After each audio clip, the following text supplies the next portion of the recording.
हाँ भाई, नमस्कार आप सभी को। मैं आपका अपना अमेरिका दैन स्वागत करता हूँ अपने डॉक्टर अमित एकेडमी इंग्लिश के ऊपर। तो उम्मीद करता हूँ कि बहुत अच्छे होंगे। और आज की इस 9 मिनट में हम जो पढ़ेंगे 9 मिनट सीरीज जो है, इसमें आपके सामने इन्वर्जन का जो मामला है, जो बच्चे को काफ़ी पेचीदा लगता है, उसको हम डिस्कशन में लेके आएंगे। और इसमें कई तरीके के सवाल क्रिएट होंगे आपके, जो क्लोज टेस्ट में भी आते हैं, कॉम्प्रीहेंशन सेक्शन में भी आते हैं, प्लस में सेंटेंस इम्प्रूवमेंट नाम का एक पेपर में सवाल आता है आपका, उसमें भी पूछे जाते हैं। तो पहला जो क्वेश्चन लिख रखा है आपके सामने, वो लिख रखा है no sooner the thief saw the police van. फिर एक ऑप्शन लिखा आपके सामने स्लैश लगा के, देन ही स्टार्टेड रनिंग। अब मेरी बात को ध्यान से समझना।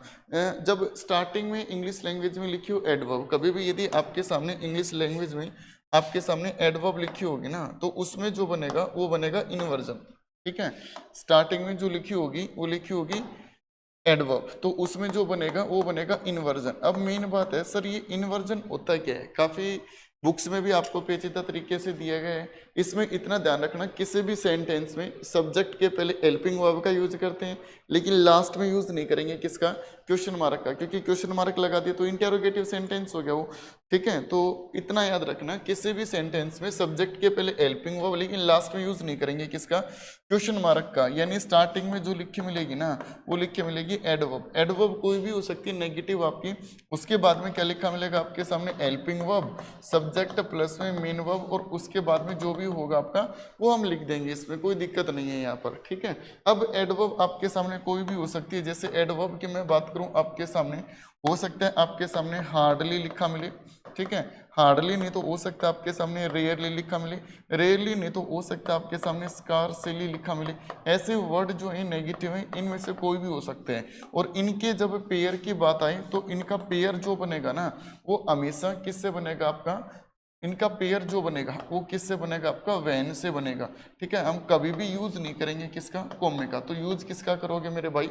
वैन का यूज करेंगे, इतना याद रखना। लेकिन जब आपके सामने नो के साथ में सुनर लिखा मिले, तो सुनर किसका काम करती है? कंपेरेटिव डिग्री का। और कंपेरेटिव डिग्री के साथ में आगे हम यूज करेंगे, वो यूज करेंगे टी एच ए एन का। ये आपका एडजेक्टिव जब हम पढ़ते हैं ना, तो हमें पता है जब कंपेरेटिव डिग्री होगी तो आगे यूज करेंगे किसका? देन का। अब इन दोनों में डिफरेंस और देख लो, एक तो होता है टी एच ई एन और एक होता है टी एच ई एन। अरे भाई, दोनों में भी तो कोई डिफरेंस होगा? बिल्कुल दोनों में डिफरेंस है। तो डिफरेंस क्या है? टी एच ई एन जो है ना, ये इंग्लिश में काम करती है एडवर्ब का, और टी एच ई एन जो है ये इंग्लिश में काम करती है किसका? कंजंक्शन का काम करती है। तो हार्डली, रेयरली, वेरली, स्कार्सली के साथ में पेयर जो बनाएंगे हम, वो किसका बनाएंगे मेरे भाई? वैन का यूज करेंगे, इतना याद रखना। ठीक है, तो ये आपके सामने कुछ क्वेश्चन लिख रखे हैं, इनमें इन्वर्जन क्रिएट करना है। जैसे सेंटेंस नंबर 1 जो है, वो लिख रखा है no sooner the thief saw the police van slash then he started running. देखो इसमें यहाँ पर देखोगे ना, आपके सामने नो किसका काम करती है? एक नेगेटिव एडवर्ब का। पहली बात तो नेगेटिव एडवर्ब हुई तो इन्वर्जन बनेगा, और इन्वर्जन बनेगा ना यहाँ पर, तो हम यूज करेंगे, वो यूज करेंगे मेरे भाई सा को यहाँ से हटाया, और यहाँ पर यूज कर देंगे किसका? डिड का। और डिड के साथ आगे वर्ब के फर्स्ट फॉर्म क्या हो जाएगा? सी। करेक्ट सेंटेंस बनेगा no sooner did the thief see the police. फिर आगे पेयर जो बनेगा भाई, जिसके लास्ट में ई आर हो, तो कौन सी डिग्री होगी? कंपेरेटिव। और कंपेरेटिव डिग्री के साथ में आगे किसका यूज करते हैं हम? कंपेरेटिव डिग्री के साथ में टी एच ए एन का। तो ना तो इस वैन का यूज करेंगे, ना इस टी एच ई एन का यूज करेंगे, हम यूज करेंगे किसका? टी एच ए एन का। समझ में ही बात? यूज करेंगे किसका? टी एच ए एन का। क्लियर है यहाँ तक? आगे देखो, सेंटेंस नंबर 2, वो लिख रखा hardly she entered in her office, कुम्मा हर बॉस स्कोल्डेड हर। आप कमेंट सेक्शन में मेरे को बताओ, क्या ये सेंटेंस जो लिख रखा है वो ठीक है? इन्वर्जन क्रिएट होगा तो क्या इन्वर्जन का तरीका लगाओगे आप इसमें? करो इसमें। ठीक, सेंटेंस चाहे कोई भी लिख रखा हो, इससे कोई भी फर्क नहीं पड़ता है। तो हार्डली जो है वो काम करती है किसका? एक नेगेटिव एडवर्ब का। इन्वर्जन बनता कब? ये आपको पहले भी बताया था कि किसी भी सेंटेंस में नेगेटिव एडवर्ब स्टार्टिंग में लिखी होगी तो सब्जेक्ट के पहले हेल्पिंग वर्ब, लेकिन लास्ट में यूज नहीं करेंगे किसका? क्वेश्चन मार्क का। तो उसको हम क्या कहेंगे? इन्वर्जन कहेंगे। समझ में ही बात? तो आर्डरली लिखा मिला आपके सामने। एंटर्ड जो है second form of verb, past indefinite हुआ, तो यहाँ पर यूज करेंगे किसका? डिड का। और आगे एंटर्ड के साथ में यहाँ पर हम यूज कर देंगे किसका? एंटर का। तो करेक्ट सेंटेंस होगा hardly did she enter in her office.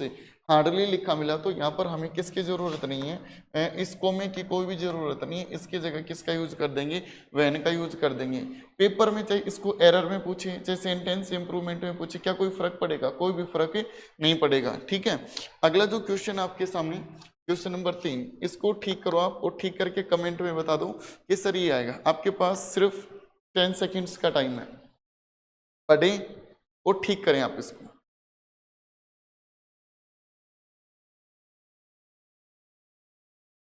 राखी,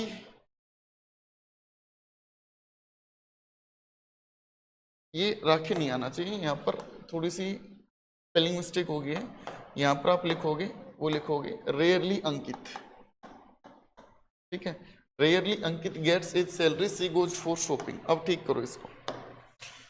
जैसे आप इसको ठीक करोगे तो आपने देखा कि रेयरली स्टार्टिंग में लिखा मिला, इन्वर्जन क्रिएट हुआ, और इन्वर्जन क्रिएट हुआ ना मेरे भाई, तो रेयरली स्टार्टिंग में हुआ, इन्वर्जन क्रिएट हुआ, तो गेट्स को यहाँ से हटा दिया, यहाँ पर यूज करेंगे अकॉर्डिंग टू अंकित डज, क्योंकि प्रेजेंट की बात हो रही है। आगे क्या लगा दोगे, गेट। करेक्ट सेंटेंस क्या होगा, rarely does Ankit get his salary. आगे हमें कोमा की कोई भी जरूरत नहीं है, इसकी जगह यूज कर देंगे मेरे भाई किसका, वैन का। सी गोज फॉर शॉपिंग, ये हो जाएगा आपका कहना बिल्कुल ठीक। ठीक है यहाँ तक। अगला जो क्वेश्चन है उसका भी आंसर आप कमेंट सेक्शन में बता सकते हो। अगला लिख रखा, barely the police had stopped them, comma या वैन में से कोई एक, दे फायर्ड। इनमें से आपका आंसर क्या होगा, इन्वर्जन है, मोस्ट इंपोर्टेंट है, चाहे आप HCS में जाओगे तो भी मिलेगा, चाहे आप अपनी SSC या किसी स्टेट लेवल के एग्जामिनेशन में जाते हैं तो वहां पर भी काफी मिलते हैं। तो आपने देखा कि बेयरली स्टार्टिंग में लिखा मिला, तो यहाँ से एड को यहाँ से हटा और यहाँ पर यूज कर देंगे किसका, एड का।